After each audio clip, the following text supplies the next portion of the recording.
Good morning, students.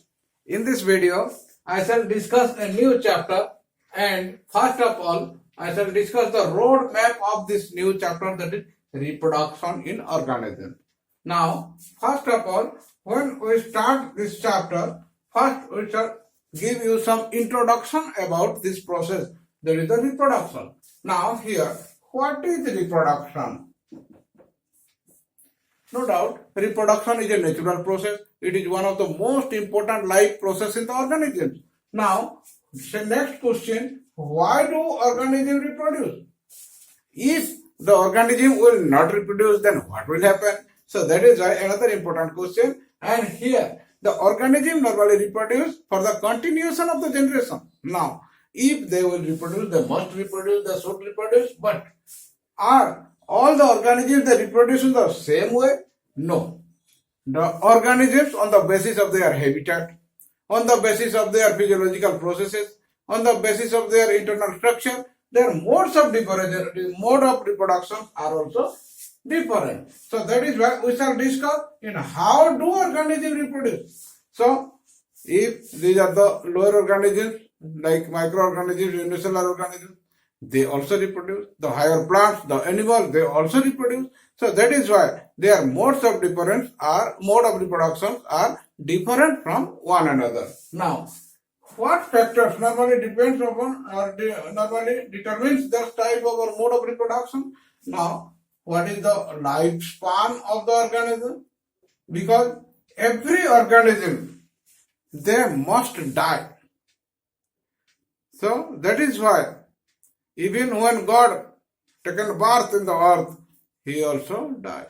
So that is why before death, they must produce their offspring and leave their offspring in the earth. Otherwise, how the generation will continue? So that is why the lifespan is fixed, and how different organisms have different lifespan. For example, the bacteria, they have got 20 minutes lifespan.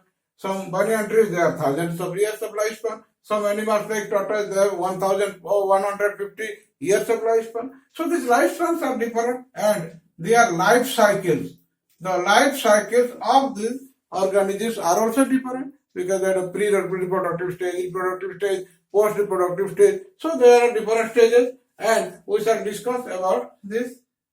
Now, next, how do organisms reproduce is the most important question, and we shall discuss in detail about the reproduction process in the different organisms. Now here, next we shall discuss the asexual reproduction in lower organisms. Normally, the modes of reproduction are basically of two types: the asexual mode of reproduction and another one, sexual mode of reproduction. Then what are the differences between the asexual mode of reproduction and which organisms normally reproduce asexually and which organisms produce sexually? We shall discuss it later on. Now, in this asexual mode of reproduction, normally the lower organisms and the animal, they reproduce in this process. And how these lower organisms they reproduce? For example, the unicellular organisms, normally the amoeba, they reproduce by the process of binary fission. Now, the plasmodium, they reproduce by the process of multiple fission. So there are other methods like budding, then the fragmentation, regeneration, spore formation. So these are the different methods by which the lower organisms asexually reproduce their young ones.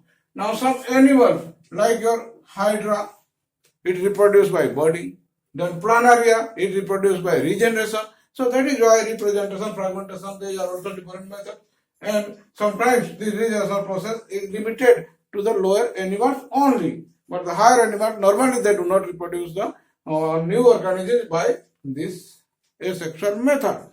Now again, the plants, the most important group of our earth, the higher plant, normally they also reproduce by the process of asexual reproduction, because the plants, they have some vegetative part, some reproductive part, and by the use of this vegetative part they also reproduce. So that is why this asexual reproduction, how does it occur in plant? It is also called the vegetative propagation or vegetative reproduction, and there are so many organelles or organs of the plant involved in this process. And these organs are known as the propagules. And these propagules are different in the different groups of plants. And we shall discuss in detail how the different groups of plants, they use their different vegetative parts. Sometimes they are the stems, roots, leaves even. In the bryophyllum, the leaves also help in the process of reproduction.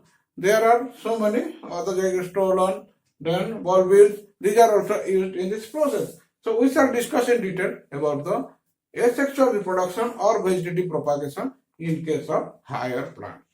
Next, the most important process in the organism, that is the sexual mode of reproduction. That means in this sexual mode of reproduction, most important thing is that the gametes are formed, and these male gametes and the female gametes, how they normally fuse together to form the zygote, and how the new organisms are produced.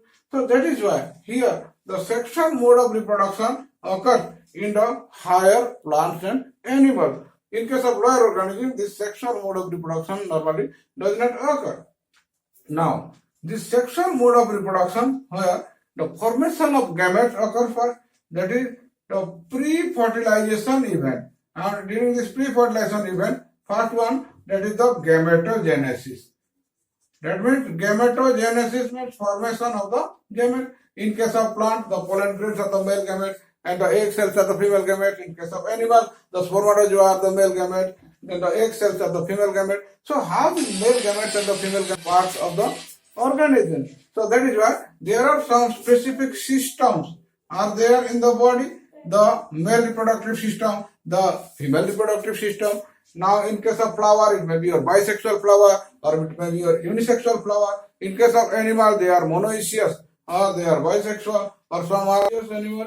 So that is why the male organisms, they produce the male gametes, it is called the spermatogenesis in case of animal. In case of plant, that is the microsporogenesis, and the formation of the female gamete, that is the oogenesis in case of animal, and in case of plant, it is also called the megasporogenesis. Now, after the formation of the gamete, in case of plants, what happens? The male gamete now transport to the female part, that is your pollen grain from anther. Pollen grains are produced in the anther, and from anther, it is transferred to the stigma of the other flower. Now this process of transfer of pollen grain from anther to stigma, that is the pollination process, and what are the different types of pollination and how they transfer this pollen grain. In case of animal, this transfer process is different. Sometimes it is called the copulation or mating, and during copulation the male gametes are transferred into the body of the female by the male organism. Now next important event, that is called the fertilization. This process is the most important process, that is the fusion of the male and the female gametes, and how this fusion occurs, and when it is occur outside the body, that is called the external fertilization, and when it occurs inside the body, that is called the internal fertilization. So there are either external fertilization or internal fertilization. On the basis of this, the eggs are formed, that is called the oviparous animal, and when they give rise to the young one directly, or that is called the viviparous animal. So it may be your oviparous or viviparous, not what fertilization occurs in their body. Then after the fertilization, now the zygote is formed. Now this zygote develop into the embryo, and it is also called the embryogenesis. The process of development of the zygote into the infant, this process is called embryogenesis, and this embryogenesis process occurs both in case of plants and in case of animal. In case of plant, the fertilization is double fertilization, and how the syngamy occurs and how triple fusion occurs, we shall discuss it in the later chapter.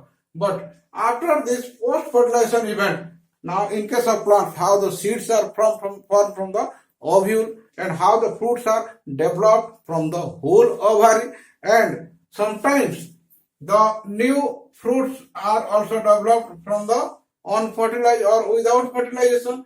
Directly the egg cell develop into the fruit, okay, that is called the parthenocarpy. And in case of animal, sometimes the new organisms are developed without the fertilization process, and that process is called parthenogenesis. So that is why in this chapter we shall discuss all these things in detail. Now, we shall continue this chapter in the next video. Thank you very much. And if this roadmap of this chapter is useful for you, then please like it and subscribe for further videos. Thank you again.